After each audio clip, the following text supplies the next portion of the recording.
Awal mulanya ini dari tahun 2010. Jadi pas itu ayah saya yang sebenarnya memulai. Kita kebetulan ada lahan. Jadi pas itu kita coba, awalnya sebenarnya nanam cabai ya, bukan secara hidroponik. Begitu. Cuma ya berhubung kita ini nggak ada pengalaman bertani, jadi pas itu ya ada masalah seperti hama, terus kan kemudian tanahnya kan harus diurus juga, ya itu kita kurang begitu ngerti. Itu baru kemudian kita tahu ada yang namanya hidroponik. Jadi akhirnya kita coba hidroponik dan ternyata ya jauh lebih mudah ya. Soalnya nggak di tanah, hama juga lebih sedikit, jadi bisa lebih tumbuhnya lebih konsisten.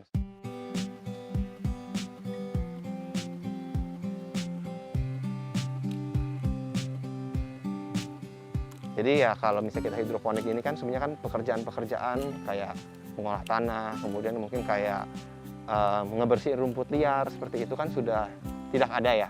Jadi sebenarnya kayak pekerjaan-pekerjaan hard labor ini jauh lebih minimum. Begitu. Jadi ya dari segi orang, saya rasa ke depannya mungkin ya lebih ke hidroponik. Begitu. Kemudian kalau dari segi iklim, sisi iklim ini sebenarnya kita diuntungkan ya. Soalnya kita kan bukan di negara 4 musim. Hidroponik mungkin untuk orang yang belum pernah nyoba ya, mungkin kan kesannya kayak wah kayaknya rumit nih, terlalu modern begitu ya. Cuma ya sebenarnya sih justru hidroponik ini sebenarnya lebih gampang ya. Jadi sebenarnya orang-orang yang mungkin ya nggak punya pengalaman gitu seperti kita, atau mungkin ada juga beberapa karyawan begitu, ya mereka ya bisa biasa sih langsung mencoba ya. Dia langsung terjun gimana sih proses penyemaian seperti itu. Jadi ya dari situ ya baru udah kita sama-sama belajar, sama-sama trial dan error ya. Jadi meskipun kita sudah cukup lama juga sebenarnya kita juga banyak mengalami ya kendala-kendala yang dialami orang-orang lain gitu. Jadi biasa kan kalau kayak hidroponik ini kan kayak penyemaian gitu, mungkin masalah paling seringnya kan etiolasi ya gitu. Jadi ya itu sebenarnya ya kita meskipun udah lama juga kita tetap juga kena seperti itu begitu. Jadi ya yang penting ya terus mencoba sih.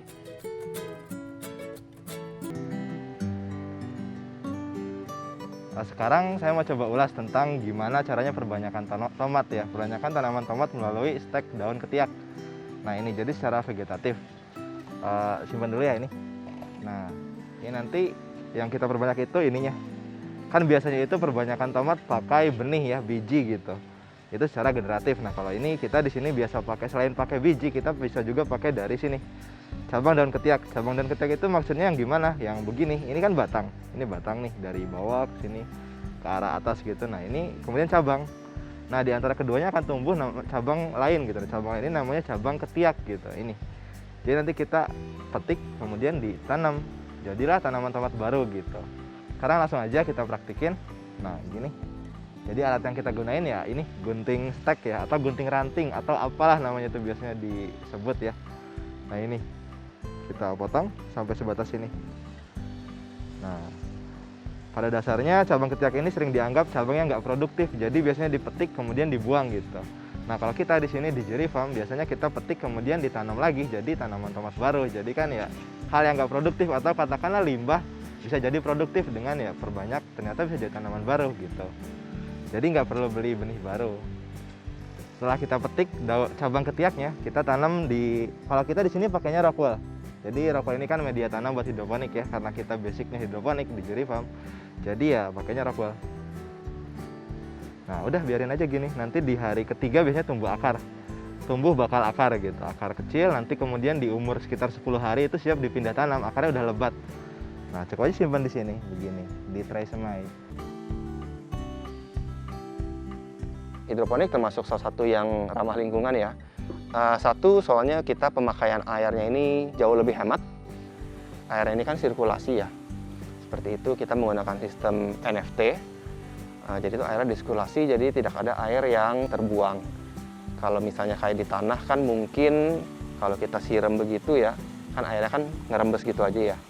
Kalau ini ya antara diserap tanaman atau ya memang hilangnya karena penguapan. Kemudian juga ya ramah lingkungan karena ya hidroponik termasuk salah satu yang bisa diterapkan di area dengan lahan yang terbatas begitu. Jadi ya lahan-lahan yang mungkin tadinya nggak kepakai gitu bisa kita gunakan untuk penghijauan juga.